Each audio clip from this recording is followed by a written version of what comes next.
Screen చూస్తున్నాం. AP CM Chandrababu Tirupati పర్యటన ఖరారైన నేపథ్యంలో జిల్లా యంత్రాంగం ఏర్పాట్లను ముమ్మరం చేసింది. భారతీయ విజ్ఞాన సమ్మేళనం నూతన పోలీస్ కార్యాలయ ప్రారంభోత్సవానికి ముఖ్యమంత్రి హాజరు కానున్నారు. ఈ పర్యటనలో ఎక్కడా చిన్నపాటి లోపాలకు తావివ్వకుండా పక్కాగా ఏర్పాట్లు చేయాలని జిల్లా కలెక్టర్ డాక్టర్ ఎస్ వెంకటేశ్వర అధికారులను ఆదేశించారు. సీఎం పర్యటన షెడ్యూల్ ప్రకారం ఈ నెల 26వ తేదీ ఉదయం 9:50 చంద్రబాబు ఎస్వి అగ్రికల్చర్ కాలేజీ హెలిప్యాడ్కు చేరుకుంటారు. అక్కడ నుంచి రోడ్డు మార్గాన జాతీయ సంస్కృత విశ్వవిద్యాలయానికి వెళ్లి భారతీయ విజ్ఞాన సమ్మేళనంలో పాల్గొంటారు. అనంతరం మధ్యాహ్నం 12:35 జిల్లా పోలీస్ కార్యాలయాన్ని ప్రారంభించనున్నారు. ఈ పర్యటన ఏర్పాట్లపై కలెక్టరు ఎస్పీ సుబ్బారాయుడు కలిసి ముందస్తు భద్రతా సమీక్ష నిర్వహించారు.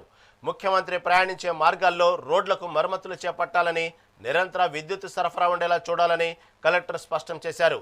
అలాగే వైద్యారోగ్య శాఖ ఆధ్వర్యంలో స్పెషలిస్ట్ డాక్టర్లు, లైఫ్ సపోర్ట్ అంబులెన్సులు, సేఫ్ రూమ్లను సిద్ధం చేయాలని సూచించారు. బందోబస్తులో ఎలాంటి నిర్లక్ష్యం వహించరాదని, ట్రాఫిక్ మళ్లింపు, రూట్ మ్యాప్లను జాగ్రత్తగా పర్యవేక్షించాలని ఎస్పీ సుబ్బరాయుడు పోలీసు అధికారులకు దిశానిర్దేశం చేశారు. సమీక్షానంతరం అధికారుల బృందం పర్యటన ప్రాంతాలను స్వయంగా పరిశీలించి క్షేత్రస్థ ఏర్పాట్లపై సంతృప్తి వ్యక్తం చేసింది.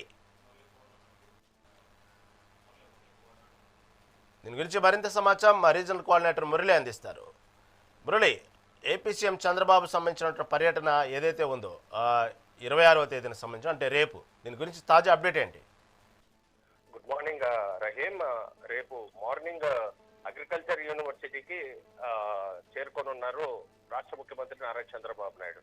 సో అక్కడ హెలిప్యాడ్ లో చేరుకున్న తర్వాత జాతీయ సంస్కృత విశ్వవిద్యాలయంలో నిర్వహించేటువంటి వైజ్ఞానిక సదస్సులో కూడా పాల్గొంటున్నారు చంద్రబాబు నాయుడు గారు.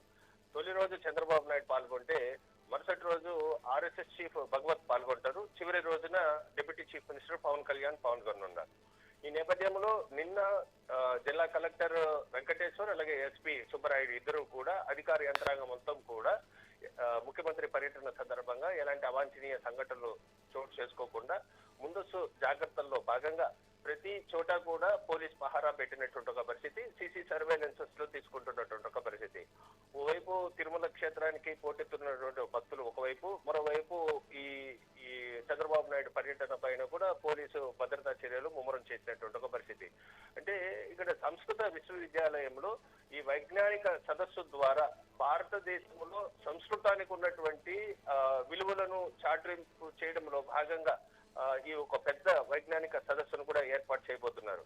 అంటే మూలాలు సంస్కృతం నుంచి వచ్చినటువంటి నేపథ్యంలో భారత సనాతన ధర్మానికి సంబంధించి కానీ, లేదా హిందూ మతానికి సంబంధించినటువంటి అంశాలు కానీ, లేదంటే మనకి రామాయణ, భాగవత, భారతం లాంటి గ్రంథాల్లో నుంచి కూడా సంస్కృతంకు ఉన్నటువంటి విలువ, సంస్కృతాల ద్వారా ఏ విధమైనటువంటి ఉపయోగాలు ఉన్నటువంటి అంశాలన్నిటినీ కూడా ఈ వైజ్ఞానిక సదస్సులో ఏర్పాటు చేయబోతున్నారు. అంటే జాతీయ స్థాయిలో నిర్వహిస్తున్నటువంటి ఈ కార్యక్రమానికి పెద్ద ఎత్తున డెలిగేట్స్ వస్తున్నటువంటి నేపథ్యంలో వారందరికీ కూడా భద్రతా ఏర్పాట్లను కూడా ముందస్తుగా చేపట్టడం జరిగింది. అంటే దీనిపైన జిల్లా యంత్రాంగం, రెవెన్యూ అఫీషియల్ కానీ, పోలీస్ అఫీషియల్స్ కానీ వీళ్ళందరూ కూడా ఎప్పటికప్పుడు డెలిగేట్స్ రాకపోకలకు సంబంధించినటువంటి అంశాలని కూడా పరిగణలోకి తీసుకున్నటువంటి ఒక పరిస్థితి. అలాగే చిత్తూరు జిల్లాకి సంబంధించి ఉమ్మడి చిత్తూరు జిల్లాలో ఉన్నప్పుడు చిత్తూరు జిల్లా విడిగా ఉన్న పరిస్థితిలో ఒక ఎస్పీ ఉండేవారు. సో తిరుపతికి కూడా జిల్లా విభజన అయిన తర్వాత తిరుపతి ఎస్పీ వచ్చిన తర్వాత ఇక్కడ జిల్లా కార్యాలయాన్ని కూడా ప్రారంభించే దీంట్లో ఉన్నారు. జిల్లా పోలీస్ కార్యాలయాన్ని కూడా ప్రారంభించారు. అంటే మార్నింగ్ వచ్చిన తర్వాత నేరుగా డిపిఓ కార్యాలయానికి వెళ్ళి అక్కడ జిల్లా ఎస్పీ కార్యాలయాన్ని ప్రారంభిస్తారు. అక్కడ నుంచి నేరుగా సంస్కృత విజ్ఞాన కేంద్రానికి కూడా వెళ్ళి ఆ సదస్సులో కూడా పాల్గొననున్నారు చంద్రబాబు నాయుడు గారు. Rahim. Right, thank you for update Murali.